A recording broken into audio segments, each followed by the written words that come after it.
Bem-vindo de volta ao Filme Homem. Hoje vou mostrar a vocês um filme de drama sobre crimes psicóticos de 2022, A Boa Enfermeira. Spoilers à frente. Atenção, e tome cuidado. Em 1996, no Hospital St. Aloysius, na Pensilvânia, um paciente sofre uma convulsão e é tratado imediatamente. Não há muito o que fazer e o enfermeiro Charles Cullen, aquele que alertou a emergência, apenas encara o paciente em silêncio. 7 anos depois, no Parkfield Memorial Hospital, em Nova Jersey, a enfermeira Amy Logren trata Anna Martinez, uma idosa com reação adversa à amoxicilina, que lhe conta que está casada com o marido há apenas 3 anos. Amy simpatiza com o fato de o marido não poder ficar para cuidar de sua esposa no turno da noite. Então ela diz a ele que o deixará passar a noite lá se ele puder manter isso em segredo. Depois de um tempo, Amy é chamada por seu chefe, que a repreende por fazer isso, alegando que o hospital não é um hotel onde as pessoas podem ficar livremente. Ela também conta sobre uma nova admissão chegando, um cara com um bom histórico que pode ser muito útil durante o turno. Amy agora atende Oli, uma paciente em coma a quem ela conta coisas sobre sua vida diária. O hospital não sabe que Amy realmente sofre de cardiomiopatia e, após terminar com Oli, ela precisa se sentar para se acalmar um pouco. Ela chega em casa, onde paga a babá para levar as filhas à escola, sentindo-se cansada após o turno da noite. Em uma visita ao médico, Amy descobre que, se continuar a se esforçar, um acidente coronário fatal pode ocorrer em apenas alguns meses. O próximo passo é manter a calma o tempo suficiente para entrar na lista de espera do transplante de coração. O médico diz a Amy que ela deve parar de trabalhar, mas ela diz a ele que precisa de seguro-saúde e que não terá taxa de liberação, a menos que esteja internada há pelo menos 1 ano. Com isso, o médico só pode aconselhá-la a dizer às filhas o que elas podem fazer em caso de parada cardíaca. Após a visita, Amy fica surpresa com o quão caro foi, revelando sua dificuldade financeira. No caminho de volta para o turno, Amy vê Charlie fazendo o inventário e se apresenta perguntando se ele já fez o tour pelo hospital. Eles começam a se dar bem desde o início, com Charlie mencionando que já esteve em vários hospitais e até tem um bom amigo em comum. Ele menciona para Amy os pacientes que atenderam naquela noite, incluindo Anna. Ela os apresenta a Charlie e a mulher recebe seu primeiro gole de água. Charlie diz a eles que ele será amigo deles naquela noite e que se eles precisarem de alguma coisa, basta apertar um botão e ele virá imediatamente. As duas enfermeiras compartilham uma salada de ovo de Amy e comentam que tem 2 filhas cada, mas Charlie não mora mais com a dele porque sua ex se mudou há 6 horas. Um alarme dispara para Amy, mas Charlie diz que vai ajudá-la com isso, deixando Amy sorrindo sozinha. Voltando para casa, Amy se vê em uma discussão entre sua filha mais velha, Alex, e a babá envolvida. A filha comenta que não pode nem ter a mãe ao seu lado e vai embora. Enquanto cuidava de Oli, Amy voltou a sofrer com o coração. Então ela decidiu fugir e se acalmar antes que algo sério acontecesse, mas é surpreendida por Charlie. Ele a conforta e ajuda com exercícios respiratórios. Então Amy confessa a ele sobre sua cardiomiopatia e falta de plano de saúde. Ela pede a Charlie para não revelar seu segredo e ele pergunta quanto tempo até ela ter seguro. Amy diz a ele que faltam 4 meses. Então nesse tempo Charlie pode ajudá-la para que ela não fique tão sobrecarregada no trabalho. Eles chegam ao hospital no dia seguinte ao saber que Anna não conseguiu passar a noite, e Amy fica indignada ao ver que foi abandonada no quarto. Charlie confessa a ela que perdeu a mãe quando criança e que o hospital onde ela estava a tratou com negligência, fazendo com que ele se interessasse em ajudar pessoas nessas condições. O marido de Anna conversa com Amy enquanto Charlie limpa o corpo. No final, Charlie encara o corpo de Anna sem dizer uma única palavra. 7 semanas se passam e os detetives Tim Brown e Danny Baldwin aparecem no hospital investigando o caso de Anna Martinez em particular. A gerente de risco do hospital Linda Garran se apresenta aos detetives e expõe a eles como o caso de Anna foi cercado por circunstâncias incomuns. Quando os detetives perguntam onde está o corpo de Anna, Linda conta que a família o cremaram semanas atrás e que ainda desconhecem o estado de saúde da mulher. Os detetives garantem que vão investigar a situação e entrevistar a equipe, com Baldwin tendo particular interesse no caso. Charlie agora se tornou próximo até mesmo das filhas de Amy, que ficam deprimidas com a chegada da babá, fazendo com que Charlie e sua mãe tenham que trabalhar. Durante a investigação, os detetives encontram o nome de Charlie e seu histórico na Pensilvânia e, quando pedem informações sobre ele, são informados de que a pasta de Charlie tem um post-it dizendo dioxina. Charlie aparentemente recebeu acusações de invasão de propriedade e assédio em 95 depois de cortar os pneus de um colega de trabalho após a separação, mas as acusações foram retiradas posteriormente. Baldwin sabe que algo não está certo, pois o hospital transformou o caso de Anna em algo maior do que deveria, acreditando que estão encobrindo causas e evidências. A princípio, eles pensam que é sobre dinheiro, mas pode haver algo mais sombrio acontecendo. A diretoria do hospital convoca toda a equipe para uma reunião para contar como a polícia está investigando um caso específico envolvendo um de seus pacientes. O advogado do hospital, Sr. Beatty, diz à equipe que entrevistará todos e que a descrição do paciente deve ser a prioridade número 1. Se alguém resolver falar com a polícia sem a presença de alguém da administração do hospital, pode até perder o emprego. Baldwin e Brown conversam com o promotor, que lhes diz que Linda deveria estar presente nas entrevistas e que eles não deveriam perguntar especificamente sobre medicamentos, algo que não agrada aos detetives. Baldwin não entende por que eles deveriam investigar algo que o hospital mantém tão confidencial, mas o promotor diz que eles ainda devem fazê-lo. Amy é vista por Linda e pelos detetives para entrevista, confessando que Anna era sua paciente e que sua perda também foi muito repentina. Linda é chamada e os detetives aproveitam para perguntar a Amy sobre algum desvio no estado de Anna, e ela observa como seus valores de glicemia estavam errados. Ela explica que a insulina em seu sistema não foi feita para seu corpo, então alguém teve que dar a ela de fora. Isso resultaria em erro duplo de medicação, o que é incomum e pode ter sido a causa da perda de Anna. Após o retorno de Linda, Amy é questionada sobre seus colegas de trabalho, especificamente Charlie, mas Amy diz a ela que quando a situação de Anna aconteceu, era o turno do dia, e Charlie e ela trabalham à noite. Amy defende Charlie elogiando o bom enfermeiro que ele é e vai embora. Agora Amy está no meio de uma complicação com um dos pacientes e isso sobrecarrega seu coração a ponto de quase desmaiar. Charlie a encontra fora do caminho e dá a ela uma pílula usando seu código de enfermeira no computador do hospital.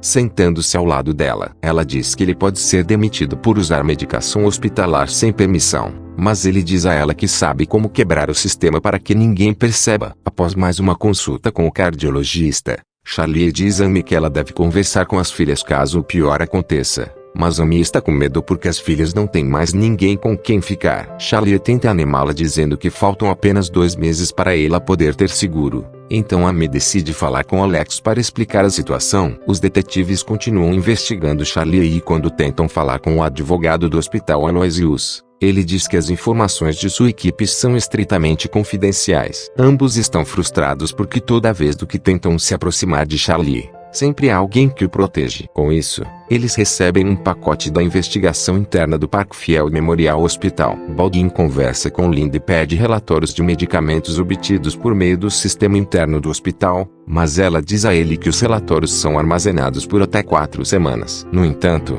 após algumas investigações, Baldwin acredita que Linda está escondendo evidências, mas ela prefere deixar o assunto de lado e encerra a conversa. Com isso, Baldwin perde a paciência e grita para ela se sentar. Ele se acalma e repreende Linda pelo que ela está fazendo. Amy atende uma nova paciente chamada Kelly, cujo marido admite ter trazido sua filha Vanessa para o hospital, mas Amy deixa passar. Charlie aparece e diz ela que é um código roxo, o que significa que a pizza chegou. Charlie conta a Amy mais sobre sua ex-esposa maluca, que tenta colocar suas filhas contra ele. O detetive Baldwin conta ao parceiro que teve acesso aos registros de medicamentos de Anna Martinez e percebeu que não havia apenas insulina, mas também digoxina. Com isso, seu chefe aparece e menciona como os dois foram banidos do caso por causa do comportamento de Baldwin em relação a Linda. Quando os detetives reclamam, seu chefe diz a eles que, como não tem um corpo para investigar, simplesmente não tem provas suficientes para prosseguir. Amy vê que Kelly não consegue se lembrar do nome de seu próprio bebê. Então ela começa a perceber que Kelly está começando a desmaiar. Ela chama o marido de Kelly para vir o mais rápido possível,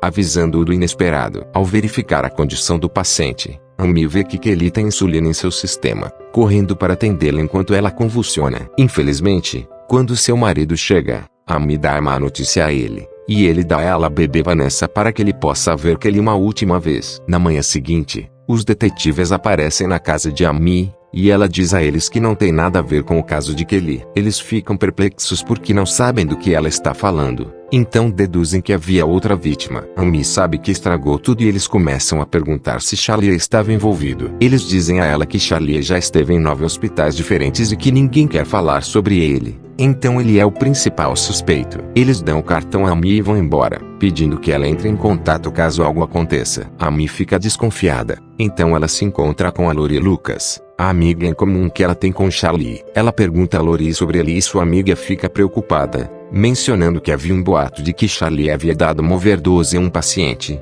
dando insulina extra. Ela conta a Amy sobre como eles costumavam receber várias ligações todas as noites, mas depois que Charlie foi embora, caiu para apenas uma ligação por mês. Isso perturba Amy, que vai aos depósitos do hospital e descobre como as bolsas de soro foram realmente alteradas. Ao descobrir isso, ela desmaia e é levada ao pronto-socorro, onde é atendida por Charlie. Ela pede para sair e Charlie a leva para casa, insistindo que pode ficar na casa dela se necessário. Amy tenta correr para casa, mas Charlie não a deixa sair do carro tão facilmente, lembrando-a de que falta apenas um mês para ela conseguir o seguro. Eles se despedem e no dia seguinte ela vai contar aos detetives o que aconteceu em Wolf. Eles perguntam a ela se a digoxina pode estar nas bolsas intravenosas sem ser detectada, e Amy diz que pode, sendo capaz de fulminar uma pessoa mesmo com um dia de diferença. Ao mostrarem a Amy o registro de drogas no sistema interno, ela se surpreende ao ver a pouca informação, revelando que por se tratar de uma máquina, todo o registro é armazenado desde o início. Ela se oferece para retirar os registros de Charlie para obter as evidências do caso de Anna. No entanto, ela é informada de que não é viável, pois Anna foi cremada e eles precisam de um corpo para investigar. Então Amy pensa em perguntar ao marido de Kelly. Kelly é desenterrada e seu marido decide não assistir por causa da dificuldade da situação. Enquanto isso, Amy substitui uma bolsa de soro por outra que Charlie colocou em um paciente, além de procurar os registros de Charlie no sistema que mostram que ele realmente retirou insulina e digoxina. Amy e os detetives conseguem montar o quebra-cabeça e apresentá-lo ao chefe. Só que há um pequeno problema. Amy explica que Charlie tem um método para fazer o sistema detectar o cancelamento de um medicamento, mostrando como se nada fosse retirado. Como não está evidenciado no registro, eles realmente não têm provas de que Charlie fez isso. Não importa quantas provas já existam. Charlie é entrevistado por Linda e o Sr. Beatty, que lhe fazem uma série de perguntas sobre seu emprego anterior. Vendo que os dados não correspondem ao que Charlie diz, eles não têm escolha a não ser deixá-lo ir. Então ele assina a sua demissão e vai embora. Essa notícia chega rapidamente às delegacias, onde dizem que o ciclo está se repetindo novamente, culpando o promotor por não ter feito nada na época. Quando Amy volta para casa, ela descobre que Charlie também está lá com suas filhas. Ela diz às meninas para irem imediatamente para o quarto para conversar com Charlie,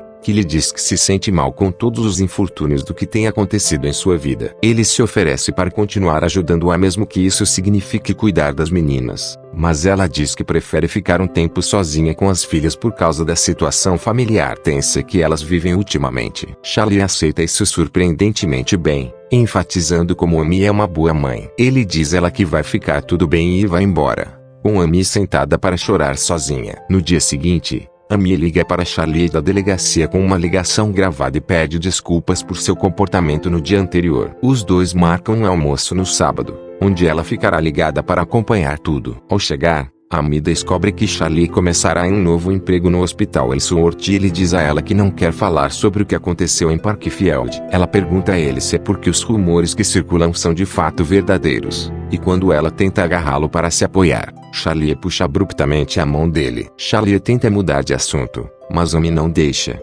esperando uma confissão dele. Ele simplesmente se afasta dizendo que precisa ir para o novo emprego, sem poder concluir com a confissão. Os detetives aparecem e dizem a Amy que vão tentar triangular Charlie no caminho para Ellsworth, o que conseguem fazer para prendê-lo. Durante o interrogatório, eles questionam Charlie sobre sua negligência médica, observando que ele só fazia o que fazia com as mulheres, talvez relatando isso à ex-esposa ou à mãe. Charlie desmorona e se recusa a continuar a conversa, apresentando um tique nervoso que se torna cada vez mais violento, demonstrando sua pouca estabilidade mental. Baldwin diz a Amy que, por não conseguirem obter uma declaração, eles são forçados a libertar Charlie. Amy vai visitar Charlie na sala de interrogatório, Percebendo que ele está chateado, Charlie pede que ela vá embora, mas em vez disso ela lhe dá seu suéter e o lembra de como ela gostava dele por todo o apoio que ele lhe deu. Ele diz a ela que sempre quis fazer isso e ao perguntar o que fazer agora ela diz para ele falar a verdade. Mas ele apenas diz que já disse. Ela pede que ele pelo menos dê a ela os nomes das pessoas afetadas ao longo de seu trabalho e ele começa a recitar alguns nomes. Quando Amy o questiona por que ele fez isso,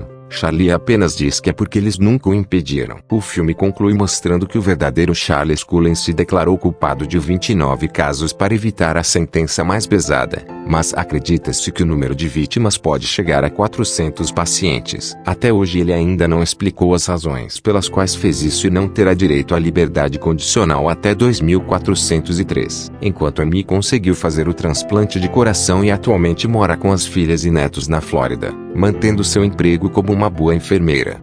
Esse foi todo o vídeo. Espero que tenham gostado. Clique no botão gostei e inscreva-se para assistir a mais vídeos como este. E não se esqueça de ativar as notificações. Obrigado por assistir.